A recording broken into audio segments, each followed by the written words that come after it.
Hello everyone, welcome back to another video. If you are new here, my name is Rachel and I do planty content, planty hauls, planty replots, planty tours, all things planty. And today I'm going to be filming a video about maintaining my 130 plant collection as a full-time law student. So you can guess that I do not have all the time in the world and all the time that I would love to spend taking care of my plants, but I do things monthly and weekly to make this possible, and also make it to where I still enjoy the hobby, because that is the most important thing, and that's kind of the overarching theme of this video is, yes, doing things to make the hobby easier, but also acknowledging that sometimes making the hard decisions to just keep it where it's not bringing you down and not being another burden on you, because that is not the point of a hobby. A hobby is supposed to bring you joy and relaxation, and if it's not doing that, then you need to change something about it. Which is something that I had to learn. So I am here to relay the message, but also tell you how I am able to keep as many plants as I do. So let's get started. Okay, so these tips are in really no particular order. Besides a couple of them, obviously the ones I talk about first are going to be the most important. And the first one is get rid of a plant if it's not bringing you joy. That is my number one suggestion. I know that this is a video about how to keep 130 plants, but if 130 plants or 20 plants is too much for you, then get rid of some. I kind of hover around the 100 to 130 mark throughout the year, and I find that, manageable for me and something that I enjoy seeing in my house. Whenever I move in a couple months, that might change, and that's totally fine. So let me make sure it's recording. Yeah, it's recording. That is my number one tip, is getting rid of plants that you don't love. And if you watch any of my houseplant tours, you will see that I constantly point out, I'm probably going to get rid of that. I'm going to get rid of that. And getting rid of a plant doesn't mean you have to throw it in the garbage. It means that if you have a compost and ability to compost, that is a very smart and ecologically friendly decision.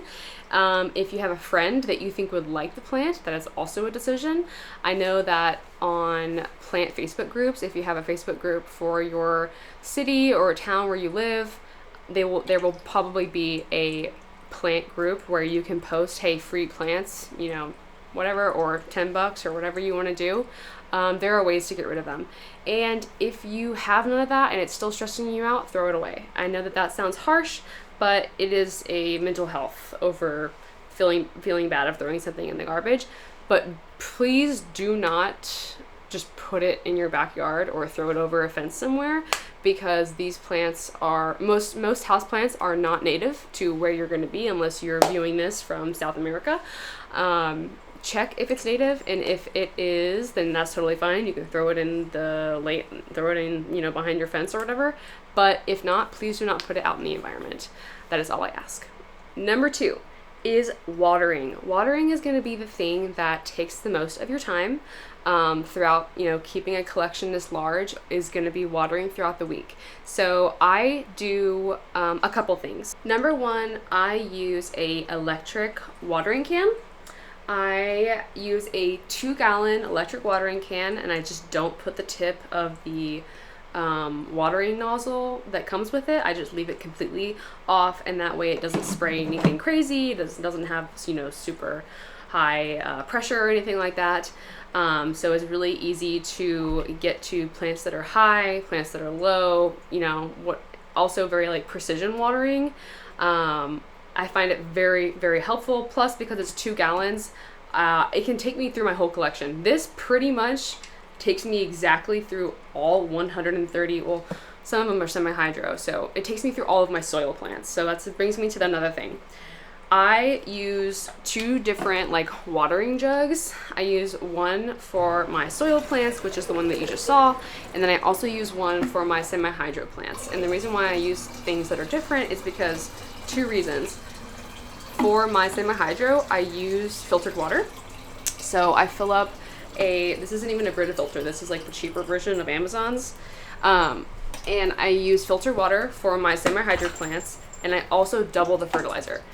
So because you're not using it, like the plants aren't in a medium that has nutrients by itself, so I do double the nutrients for my semi-hydro plants.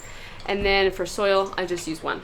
You can kind of see how as I'm going through watering my plants, it allows me to get places that are higher on my shelf that I normally wouldn't be able to get without a step stool, and that makes it to where I don't skip over those plants whenever I need to water them. It also helps me get into moss pull cups really easy. It helps me precision water into smaller plants, but overall it just makes the process so much easier. So this is what I was using before my electric watering can. As you can see, this probably holds the amount of water for 3 plants. So I would need to refill this 13 times. And that's a lot of laps. I was doing too many laps whenever I was watering my plants. It was like cute and dainty and like, oh my gosh, I'm just such a cool little plant girl watering my plants. But it was not practicable. Wasn't practical. So yeah, I upgraded to the electric waterer and my life has gotten so much easier. Yeah, it has gotten so much easier.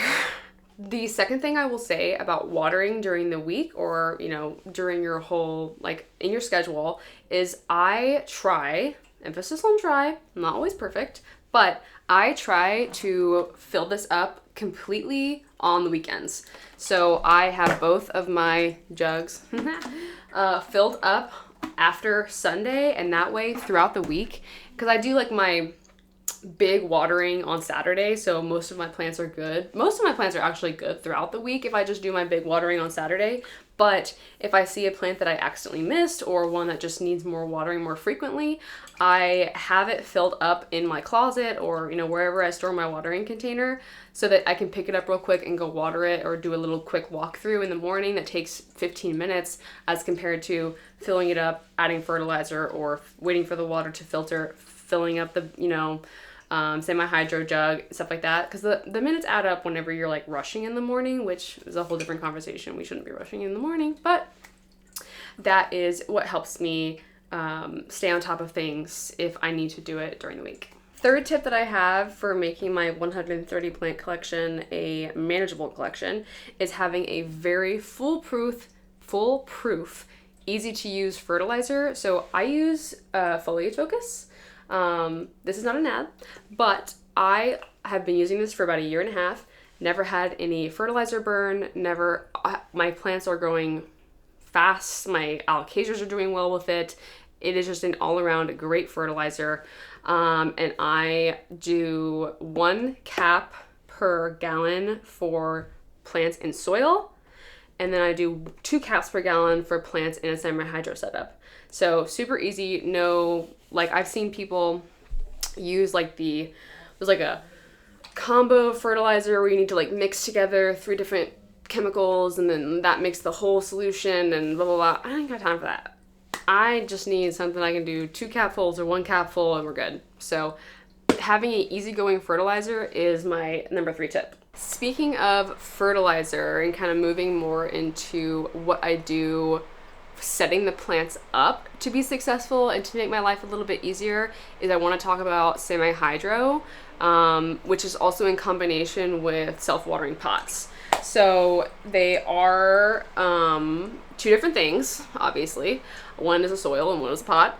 These are the self-watering pots that I use. They're from Amazon. You can get them elsewhere.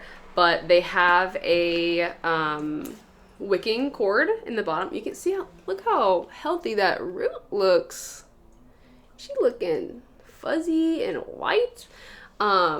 So where was I at? Oh yeah, so this reservoir in the bottom, you just keep filled with your fertilizer water, and that's all you need to do.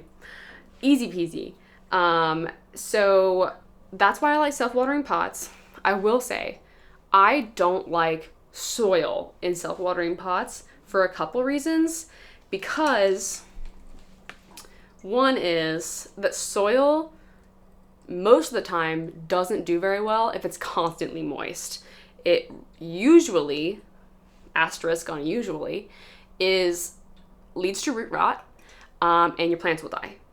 Secondly, it does not wick very well. So if your plant is like shallower in the pot, or you know, the roots aren't going into the container, into the reservoir, it's not gonna do very well.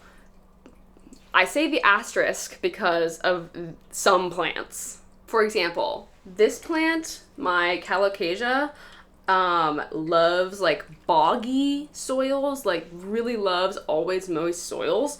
So I do have that one in soil in a self-watering pot.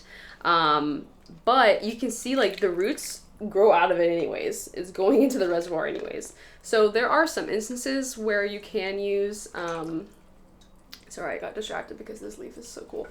That you can use soil in a self-watering pot, but most of the time I just don't like it. Continuing with the, you know, we're done with the self-watering pots. I love them. Semi-hydro. If you don't know what that means, semi-hydro is just a semi-hydro.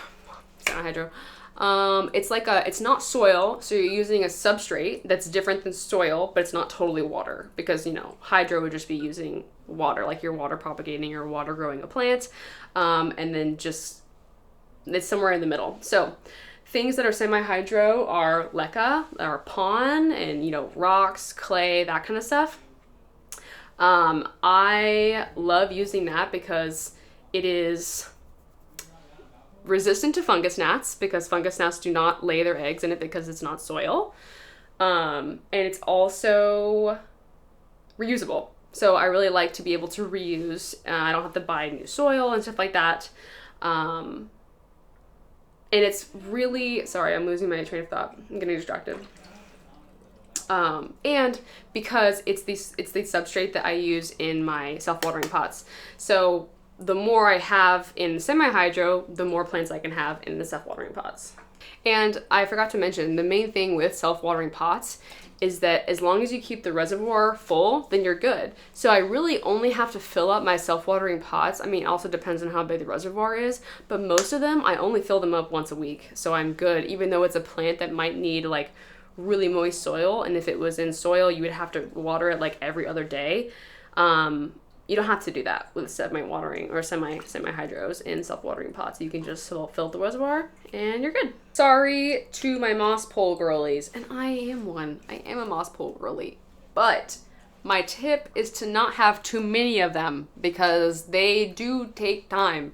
And it's not like they're unmanageable. It's just that like when things start growing fast, they start growing fast, and at one point you realize, oh my God, I have 7 moss pole extensions that I need to do, and I also have to read for tomorrow. So my recommendation is to reduce the amount of moss poles that you have and just put plants on moss poles that you really, really love, which is why I may be taking my Syngonium albo off of a moss pole, but we will see. We will see. So that's in the work. I'm working on my own things. You know what I mean? I'm trying to take my own advice as well.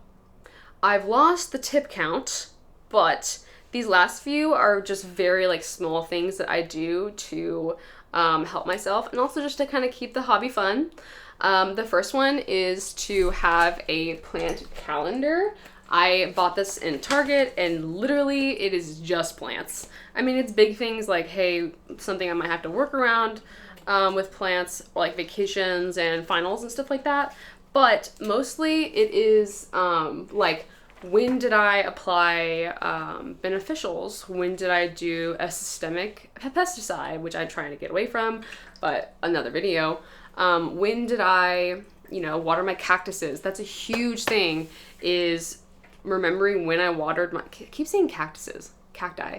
When I water my cacti, because I do not want to overwater them. So I mark that on here.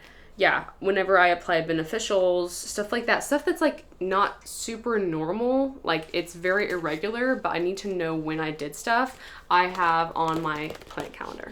Second small thing, I guess it's small. Yeah, it's small. Second small thing that I like to do is to have a plant toolbox. I have seen some people do plant carts, which I think I will do in my next place, but I have a two floor house right now, so I can't really have a plant cart because I have 2 floors and it would just be a hassle. So my plant box is something that I kind of carry around with me whenever I'm doing plant chores or whenever I am repotting plants. Okay, my microscope. This kind of leads into my last tip. I love this also just because I'm a nerd and I love to see the bugs that are on my plants. Believe it or not, I have had good bugs. Obviously the beneficials that I have put on, but also just finding random ones. I look up, I'm like, what the heck is that? And it winds up being like a parasitic wasp or something, and it's good for the plant. I'm like, what? My bad. So I love having this because the reason why it makes my life easier, not only because I'm a nerd and I think it's cool, but because it allows me to target the kind of beneficials that I want to get for my plants. Because if you go in and buy, you know, beneficials, just a random batch of beneficials, hoping that it's going to get rid of the pests on your plant, but you have mealybugs, but then you wind up buying a minute pirate bug, it ain't gonna kill it. So I need to know what I'm working with. Although mealybugs, you don't really need a microscope. You can see those with your eyes. But in general, I like having the microscope because it can also do like funguses and, you know, stuff like fungi. What is with me in plurals? Fungi and stuff like that. So very, very beneficial to have. And that leads me to beneficials. I really, really have enjoyed working with beneficials. I have been getting the sachets that you'll see on my plants sometimes, especially if we do like house tours. I get sachets to prevent spider mites. I've been doing the minute pirate bugs for thrips, and then I also have something in the mail for my fungus gnats because I have pets, and I don't really like using pesticides around them. I also don't like having it around the house in general. So I know like mosquito bits and stuff is fine, but when it comes to like actual pesticides, I try not to use them. And yeah, so also beneficials is just like, it's easier because like you just spread them around everywhere and it's fine. Like you don't have to stick in there and like spray every single plant and like, you know, wear a mask and like put it in the shower and like spray it around. I literally just like go and shake the bugs everywhere. And then the bugs, if they don't have any bad bugs to eat, they die. So then you're fine. You just vacuum them up. It's fine. So that's my last tip for maintaining this collection. It's been a savior, and I think it is a worthy investment for anyone that has anything this big, especially because if you get like mealybugs and spider mites, I consider to be manageable even without beneficials, if you have like a neem oil solution or something like that. But if you get something like thrips, girl, don't even try. Like, you better get those beneficials and you better be shaking them everywhere because just trust me. Just trust my source, trust me. So yeah, thank you so much for joining me. I hope that was helpful for someone, you know, maybe feeling like overwhelmed with life or school, or, you know, trying to balance everyday things with trying to do something that you love. So hopefully that was helpful, and thank you so much for joining me. And if you stuck with it this far, then I love you very much. But hope to see you in the next one. Bye.